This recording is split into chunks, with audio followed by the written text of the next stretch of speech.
Everyone, welcome to Bright IQ। तो जैसा कि आप सभी को पता है कि अभी हम लोग JSS CGL का प्रिपरेशन कर रहे हैं, जिसमें अभी हम लोग पढ़ रहे हैं हिंदी को।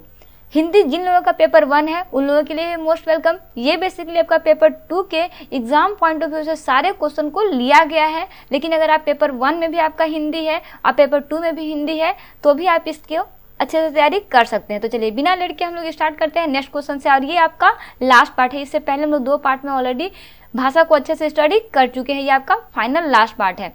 तो चलिए हम लोग स्टार्ट करते हैं क्वेश्चन से, जो है आपका अपभ्रंश को प्राकृतभाष हिंदी किसने कहा। प्राकृतभाष हिंदी किसने कहा ये बताना है। ऑप्शन में दिया हुआ है चंद्रधर शर्मा गुलेरी ने, या फिर राहुल संस्कृतयायन ने, या फिर रामचंद्र शुक्ल ने, या फिर हजारी प्रसाद द्विवेदी ने। गेस कीजिए इसका करेक्ट आंसर। तो जी हाँ, आपका इसका करेक्ट आंसर हो जाएगा कि अपभ्रंश को प्राकृतभाष हिंदी जो है वो आपका रामचंद्र शुक्ल ने कहा था।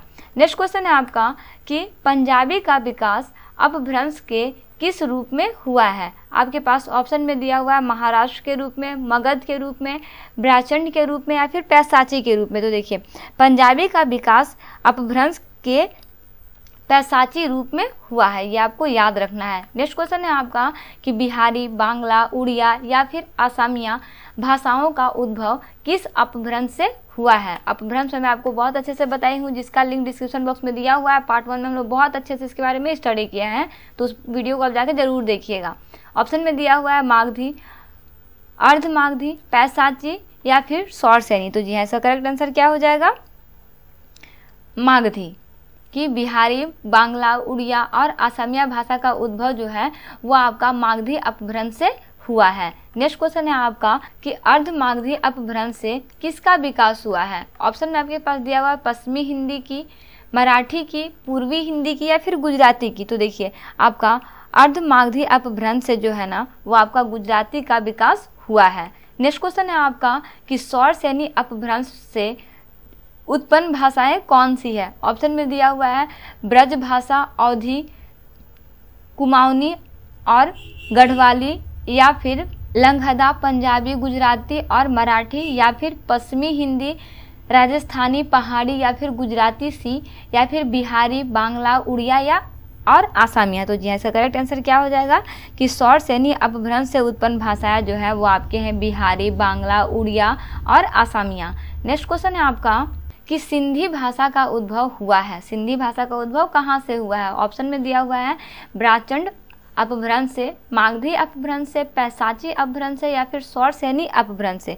तो देखिए इसका उद्भव जो है वो आपका हुआ है ब्राचंड अपभ्रंश से। किसका, सिंधी भाषा का। नेक्स्ट क्वेश्चन है अवधी का उद्भव किस अपभ्रंश से हुआ है। देखिए उद्भव वाला क्वेश्चन आपका बहुत ही इंपॉर्टेंट है, इसे आप अच्छे से रिवीजन कर लीजिएगा।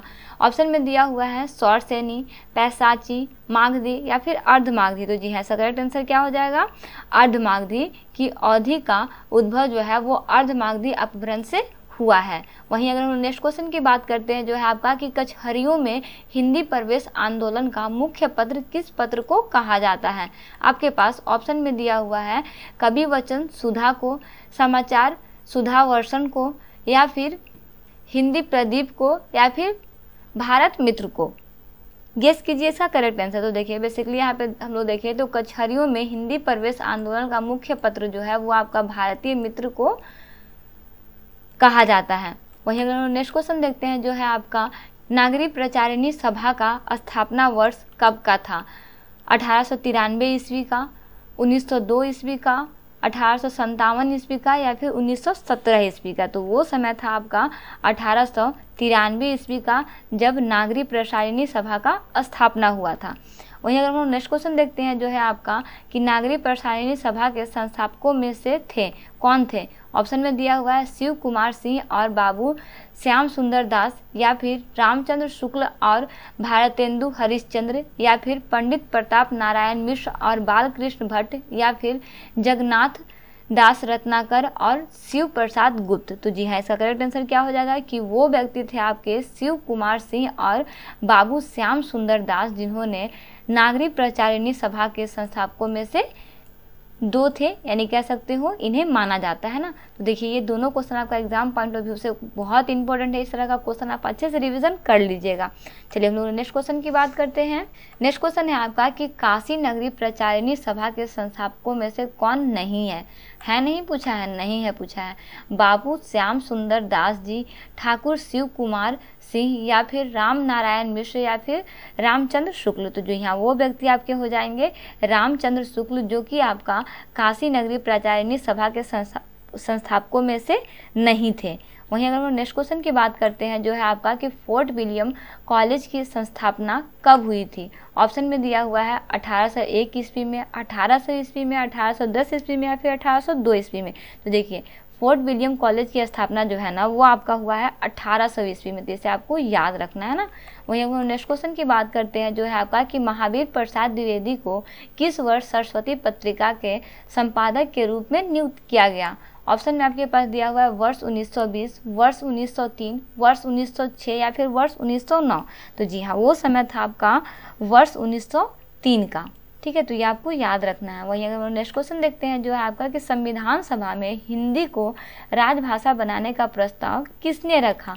आपके पास ऑप्शन में दिया हुआ है डॉक्टर भीमराव अंबेडकर ने, पंडित जवाहरलाल नेहरू ने, गोपाल स्वामी अयंगर ने, या फिर सरदार वल्लभ भाई पटेल ने। तो देखिए संविधान सभा में हिंदी भाषा को राजभाषा बनाने के लिए सबसे पहले प्रस्ताव जो था वो दिया था आपके गोपाल स्वामी अयंगर ने। चलिए वही नेक्स्ट क्वेश्चन की बात करते हैं जो है आपका कि भारतीय संविधान में हिंदी को मान्यता कब मिली? ऑप्शन में आपके पास दिया हुआ है 26 जनवरी 1950 को, 15 अगस्त 1947 को, 14 अगस्त 1949 को, या फिर 14 सितंबर 1955 को। तो देखिए भारतीय संविधान में हिंदी को मान्यता जो है वो आपका मिला 14 सितंबर 1949 को। ये आपको याद रखना है, बहुत इंपॉर्टेंट क्वेश्चन है ना। चलिए नेक्स्ट क्वेश्चन देखते हैं। क्वेश्चन है आपका कि भारतवर्ष के लिए हिंदी भाषा का नाम सबसे पहले किसने सुझाया? बहुत इंपॉर्टेंट क्वेश्चन है। ऑप्शन में दिया हुआ है राजा राम मोहन राय ने, महात्मा गांधी ने, रविंद्रनाथ टैगोर ने, या फिर मदन मोहन मालवीय ने। तो जी हाँ इसका करेक्ट आंसर क्या हो जाएगा कि वो व्यक्ति थे आपके मदन मोहन मालवीय, जिन्होंने भारतवर्ष के लिए हिंदी भाषा का नाम जो है वो सबसे पहले सुझाया था। नेक्स्ट क्वेश्चन है आपका कि भारतीय भाषाओं को भारतीय संविधान की किस अनुसूची में शामिल किया गया है? ऑप्शन में दिया हुआ है सप्तम सूची में, अष्टम सूची में, नवम सूची में, या फिर दसम सूची में। तो देखिए ये आपका शामिल किया गया है अष्टम सूची में, ये आपको याद रखना है। वहीं हम लोग नेक्स्ट क्वेश्चन की बात करते हैं जो है आपका संविधान के किस अनुच्छेद में कहा गया है कि संघ की राजभाषा हिंदी और लिपि देवनागरी होगी? देखिए आपके पास ऑप्शन में दिया हुआ है कि वो अनुच्छेद था आपका 343, 345, 344 या फिर 346। तो जी हाँ इसका करेक्ट आंसर आपका क्या हो जाएगा कि वो आपका अनुच्छेद है 343, जिसमें संघ की राजभाषा हिंदी और लिपि जो है वो देवनागरी होनी चाहिए, ऐसा कहा गया है। ऑप्शन में दिया है कि इनमें से किसको संविधान की 8वीं अनुसूची में सम्मिलित नहीं किया गया है? आपके पास ऑप्शन में दिया हुआ है डोगरी को, मैथिली को, असमिया को, या फिर ब्रज को। तो जी हाँ इसका करेक्ट आंसर क्या हो जाएगा कि वो भाषा है आपका ब्रज, जिसमें संविधान की 8वीं अनुसूची में शामिल नहीं किया गया है। किया गया है नहीं किया गया, बाकी सभी को 8वीं अनुसूची में शामिल किया गया है। नेक्स्ट क्वेश्चन है आपका कि फोर्ट विलियम कॉलेज की स्थापना कहाँ हुई? आपके पास ऑप्शन में दिया हुआ है लखनऊ में, दिल्ली में, हैदराबाद में, या फिर कलकत्ता में। तो जी हाँ इसका करेक्ट आंसर क्या हो जाएगा कि वो जगह है आपका कलकत्ता में, जहाँ पे फोर्ट विलियम कॉलेज की स्थापना हुई थी। नेक्स्ट क्वेश्चन है आपका कि राजस्थान की भाषा के लिए राजस्थानी शब्द का प्रयोग सर्वप्रथम किसने किया था? ऑप्शन में दिया हुआ है कवि कुशललाभ ने, या फिर जेम्स टॉल ने, या फिर शिरोमणि ने, या फिर जॉर्ज अब्राहम ग्रियर्सन ने। तो जी हाँ इसका करेक्ट आंसर क्या हो जाएगा कि वो व्यक्ति थे आपके जॉर्ज अब्राहम ग्रियर्सन, जिसने राजस्थान की भाषा के लिए राजस्थानी शब्द का प्रयोग सर्वप्रथम किया था। चलिए नेक्स्ट क्वेश्चन वही देखते हैं। नेक्स्ट क्वेश्चन है आपका कि मारवाड़ी, मेवाड़ी, बांगड़ी राजस्थानी के किस क्षेत्र की प्रमुख बोलियां हैं? आपके पास ऑप्शन में दिया हुआ है पूर्वी राजस्थानी की, उत्तरी राजस्थानी की, पश्चिमी राजस्थानी की, या फिर दक्षिणी राजस्थानी की। तो देखिए ये आपका है पश्चिमी राजस्थानी की ना, ये सब सारी बोलियां कहाँ की है? पश्चिमी राजस्थानी की है।